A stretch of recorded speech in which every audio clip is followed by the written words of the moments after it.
Hello friends, welcome to my YouTube channel. दोस्तों, आज के वीडियो के अंदर मैं आपके लिए लाया हूँ जनरल नॉलेज के क्वेश्चंस। दोस्तों, एमपी जीके में आज हम करेंगे 20 क्वेश्चंस विथ एक्स्ट्रा फैक्ट के साथ। दोस्तों, ठीक है, एक्स्ट्रा फैक्ट्स के साथ देखेंगे, ज़्यादा ही क्वेश्चन हम कवर करने का प्रयास करेंगे। दोस्तों, स्टार्ट करते हैं आज की वीडियो। इससे पहले मैं बता दूँ, ये मेरा 6 पार्ट है, ठीक है। टेस्ट के रूप में मैं आपको 20 क्वेश्चन दे रहा हूँ। 50 पार्ट देने का मेरा उद्देश्य है, ठीक है। तो डेली ऑन आपको क्लासेस मिल जाएंगी चैनल पर, तो आप चैनल सब्सक्राइब करके रखें दोस्तों।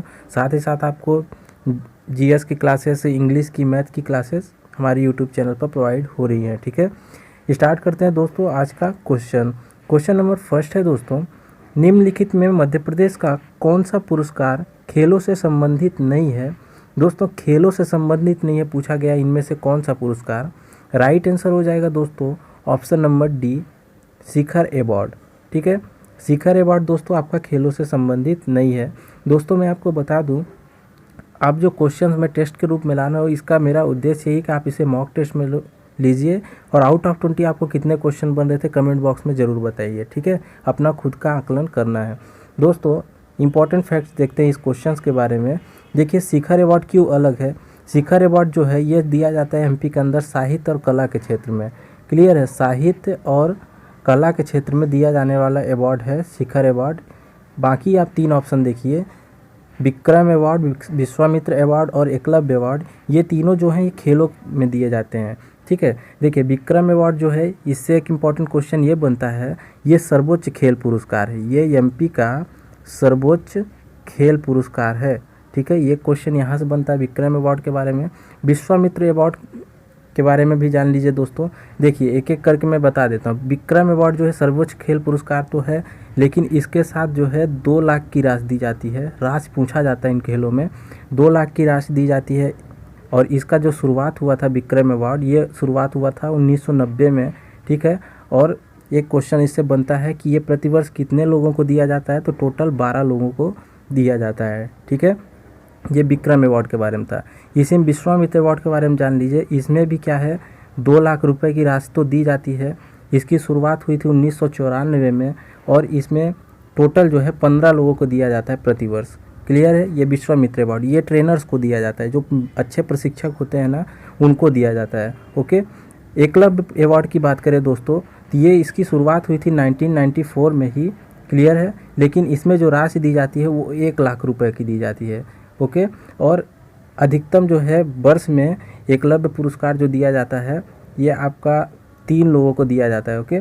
3 लोगों को एकलव्य पुरस्कार दिया जाता है वर्ष में, ठीक है। जो 19 वर्ष से कम एज के रहते हैं उनको दिया जाता है, उत्कृष्ट प्रदर्शन करने के लिए खेल में प्रदान किया जाता है। अगला क्वेश्चन देखते हैं दोस्तों। क्वेश्चन नंबर 2 क्या है। क्वेश्चन नंबर 2 है, भोपाल राज्य के पहले मुख्यमंत्री कौन थे पूछा गया है। भोपाल राज्य के दोस्तों ना, राइट आंसर हो जाएगा option number B, Shankar Dayal Sharma, ठीक है।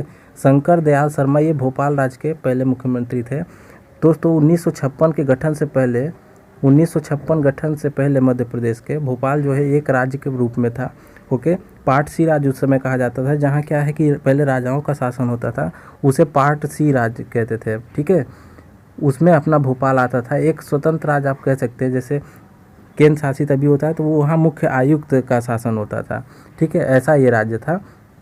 तो उस समय जो है, जो चुना गया था मुख्यमंत्री भोपाल राज्य के लिए, शंकर दयाल शर्मा जी को चुना गया था, जो अपने क्या हैं दोस्तों, 9वें राष्ट्रपति हैं। बहुत ही इंपॉर्टेंट क्वेश्चन बनता है, शंकर दयाल शर्मा से 9वें राष्ट्रपति हैं, क्लियर है, ये ध्यान में रखिए दोस्तों। यहाँ बात करें पंडित रविशंकर शुक्ल के बारे में, देखिए इनके बारे में जानकारी रखिए।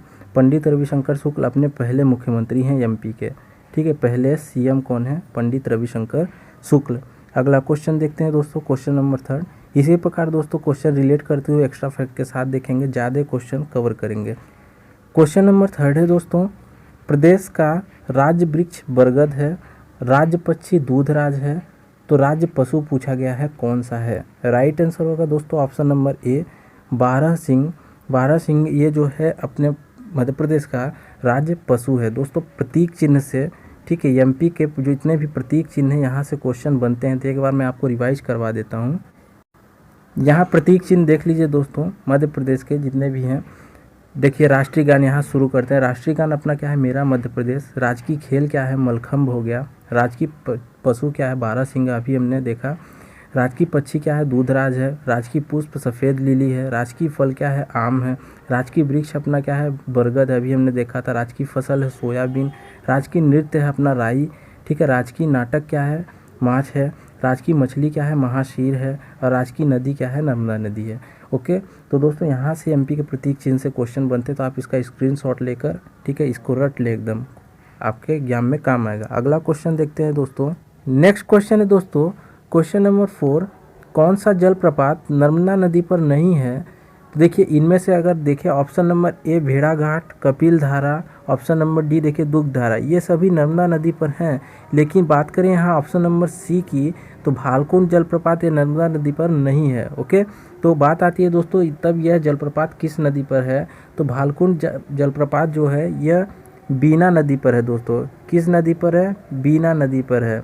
ओके, बीना नदी की बात करें तो इसका उद्गम जो है ना दोस्तों, वो कहाँ से है? रायसेन ज़िले से है, ठीक है, रायसेन ज़िले से है। और दोस्तों जो भालकुंड जलप्रपात है, इसका अन्य नाम एक ध्यान रखिए, राहतगढ़, ठीक है, राहतगढ़ जलप्रपात ही भी इसका एक उपनाम कह सकते हैं, क्योंकि यह राहतगढ़ तहसील में रायसेन के स्थित है यह जलप्रपात, इसलिए इसका अन्य नाम राहतगढ़ रखा गया। ओके दोस्तों, बीना नदी का एक इम्पॉर्टेंट पॉइंट और ध्यान में रखिए, ठीक है। बीना नदी क्या है, यह किसकी सहायक नदी है? यह दोस्तों बेतवा नदी की सहायक नदी है। ओके, बेतवा नदी की सहायक नदी है और प्रमुख नदियों में आती है एमपी की। अगला क्वेश्चन है, देखते हैं दोस्तों, क्वेश्चन नंबर 5 क्या कहता है?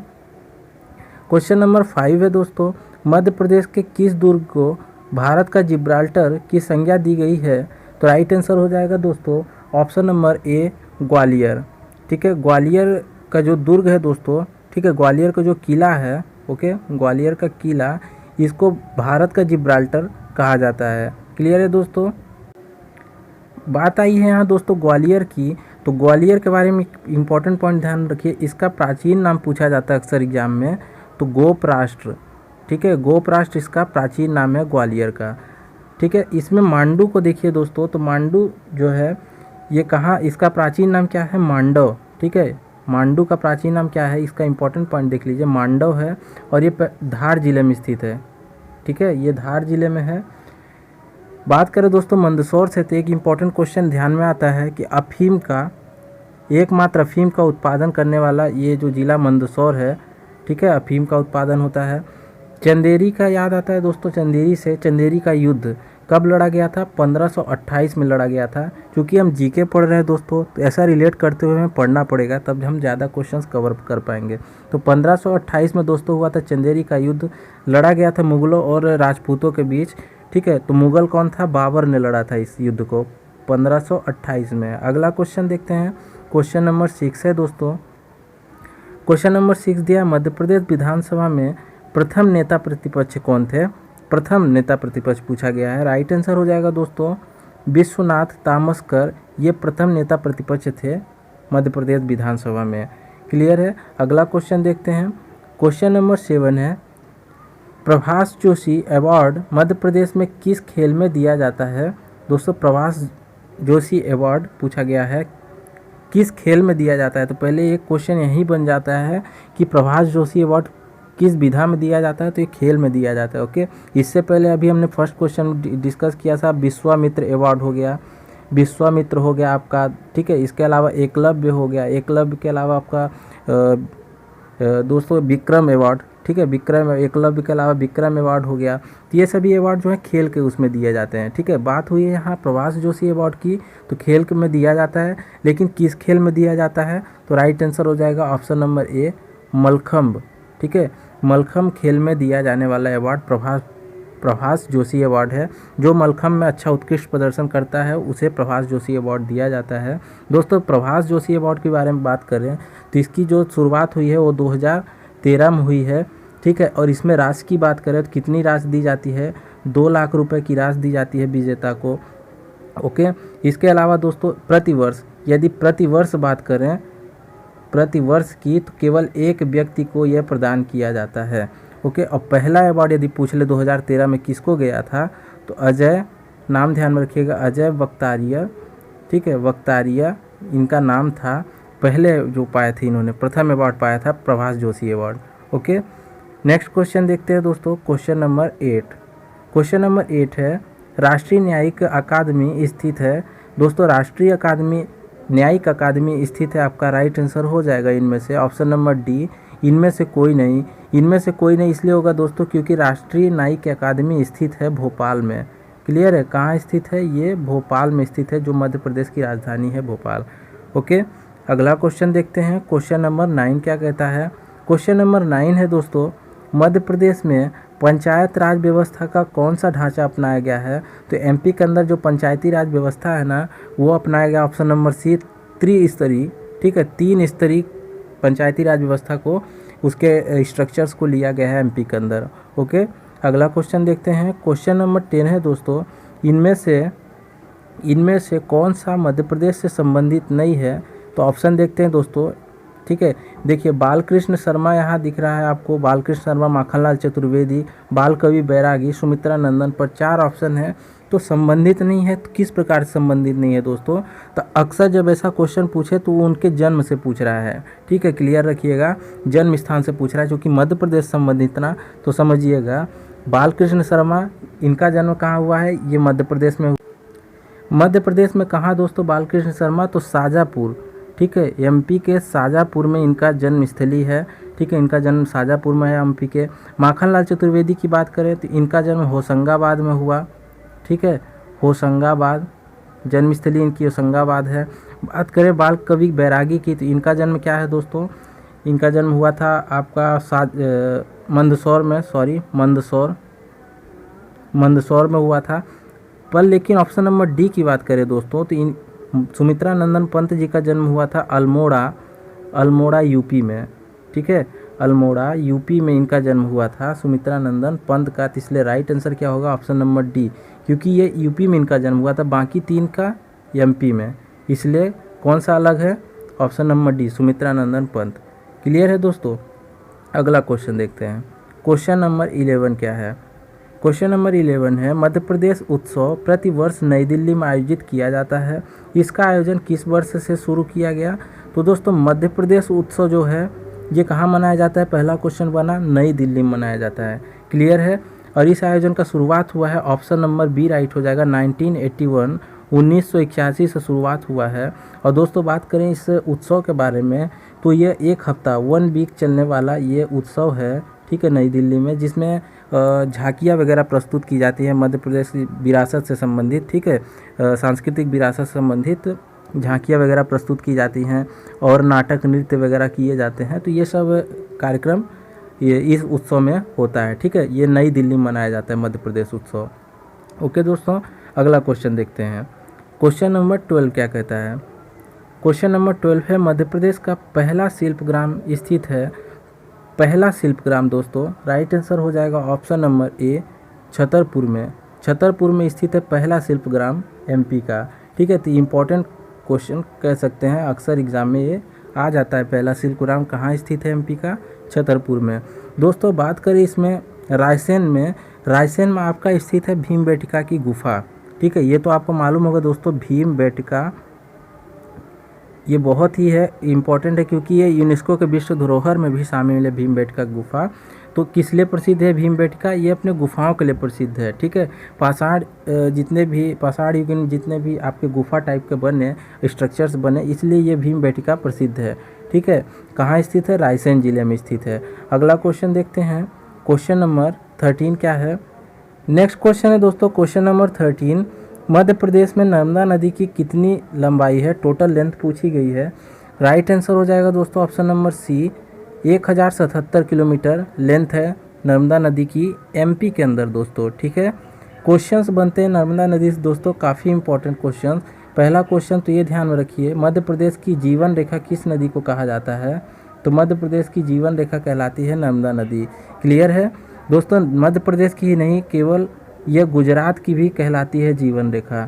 क्लियर है दोस्तों। दूसरा इंपॉर्टेंट क्वेश्चन बनता है, मध्य प्रदेश की सबसे बड़ी नदी।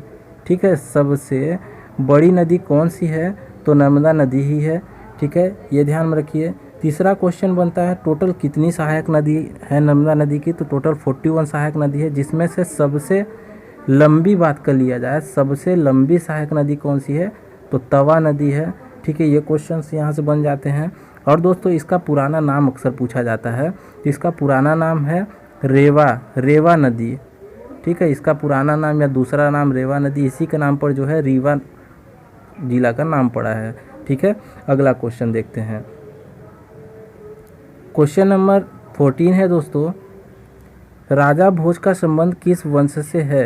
राइट आंसर हो जाएगा ऑप्शन नंबर बी, परमार वंश। दोस्तों परमार वंश के थे राजा भोज, वहाँ के ये 9वें शासक थे या राजा कह सकते हैं परमार वंश के। दोस्तों परमार वंश की बात हुई है, इंपॉर्टेंट क्वेश्चन क्या बनता है, परमार वंश के संस्थापक कौन है, संस्थापक कौन है दोस्तों, उपेंद्र राज। ठीक है, उपेंद्र राज ये वहाँ के संस्थापक यानी परमार वंश के संस्थापक थे। और बात होती है दोस्तों परमार वंश के सबसे शक्तिशाली राजा, पावरफुल वाला राजा कौन था, तो अजय पाल था। ठीक है, अजय पाल ये सबसे शक्तिशाली शासक था परमार वंश का।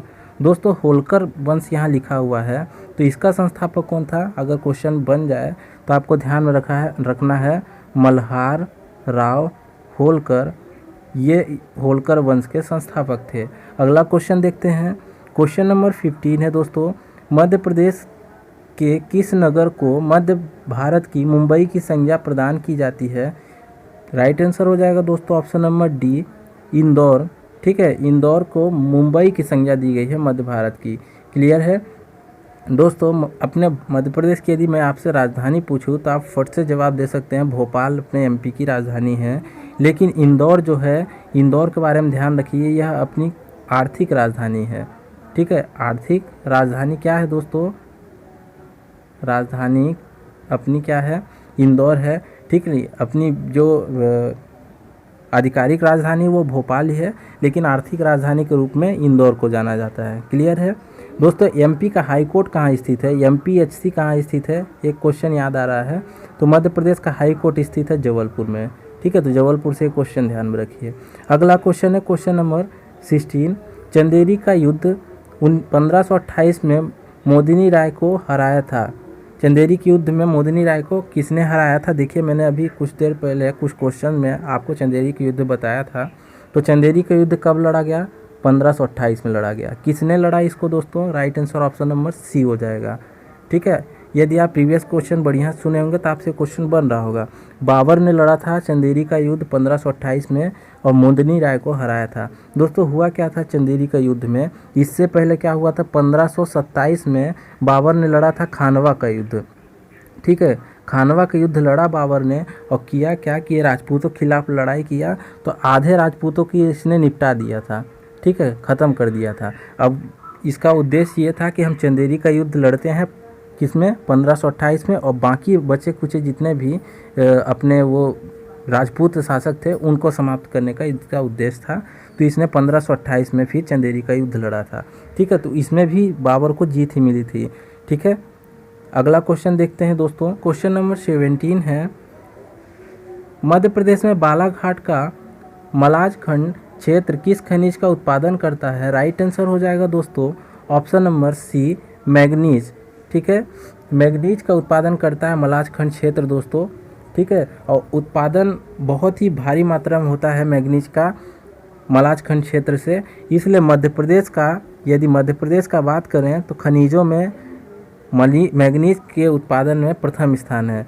ठीक है, मैग्नीज के उत्पादन में प्रथम स्थान है, साथ ही साथ हीरा उत्पादन में भी प्रथम स्थान है। तो ये दो खनिजों में एमपी का प्रथम स्थान है। ठीक है, अगला क्वेश्चन देखते हैं। क्वेश्चन नंबर 18 क्या है, महू इंदौर छावनी के विद्रोह का नेतृत्व किसने किया था।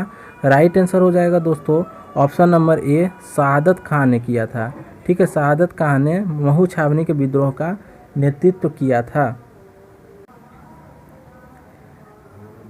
बात करें दोस्तों इसमें अदर ऑप्शन की, तो अदर ऑप्शन में आप देखिए तात्या टोपी, इनमें इंपॉर्टेंट क्वेश्चन ये बनता है तात्या टोपी का वास्तविक नाम यानी बचपन का नाम, तो रामचंद्र पांडुरंग। ठीक है, रामचंद्र पांडुरंग इनका नाम था। ठीक है, पांडुरंग इनका वास्तविक नाम है। ये अक्सर एग्ज़ाम में पूछा जाता है।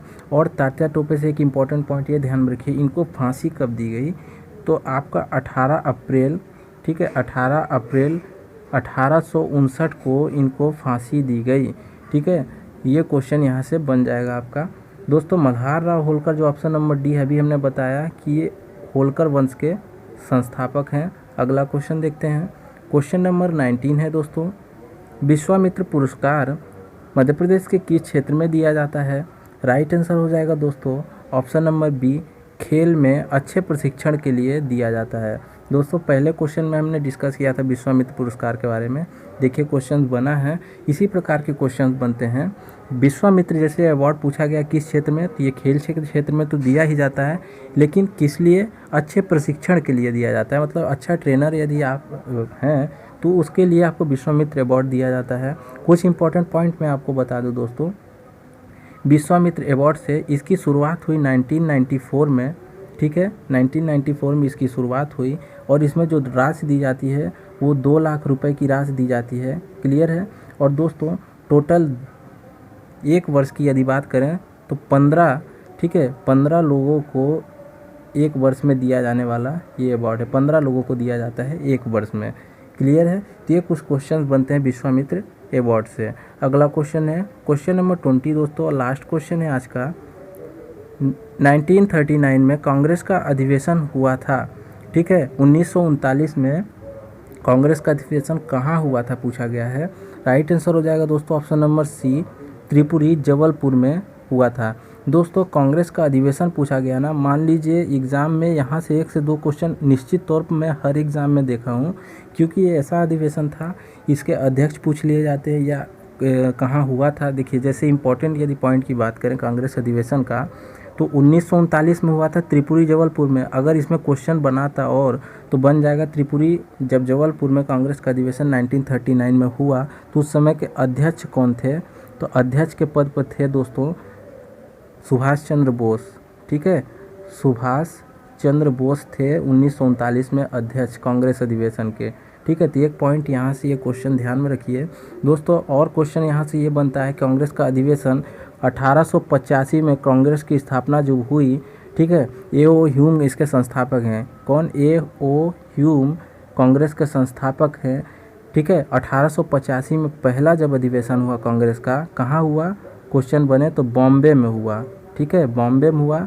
और बॉम्बे में जब हुआ व्योमेश चंद्र बनर्जी, WC बनर्जी पहले जो थे इसके अध्यक्ष थे, ठीक है, जब 1885 में पहला कांग्रेस का अधिवेशन हुआ। तो ऐसा क्वेश्चन बन सकता है, पहला अधिवेशन कब हुआ। क्वेश्चन एक और याद रखिए जो मुझे याद आ रहा है, 1824 में जब हुआ था, सॉरी 1924 में जब अधिवेशन हुआ, कहाँ, बेलगांव में, ठीक है, बेलगांव में, तब उसके अध्यक्ष कौन थे, तो महात्मा गांधी। एकमात्र कांग्रेस का अधिवेशन था जब महात्मा गांधी जो है कांग्रेस के अध्यक्ष बने थे, तो बेलगांव अधिवेशन था, ठीक है। तो दोस्तों बहुत इंपॉर्टेंट क्वेश्चन बन जाएंगे, ठीक है। तो अभी तक केवल इतना ध्यान में रखिए जो इंपॉर्टेंट पॉइंट्स हैं। मिलते हैं दोस्तों नए वीडियो में अब नए क्वेश्चंस के साथ, और आपको आउट ऑफ 20 कितने क्वेश्चंस बने आप अपना स्कोर ज़रूर कमेंट बॉक्स में बताइए। मिलते हैं दोस्तों नए वीडियो में, तब तक के लिए जय हिंद।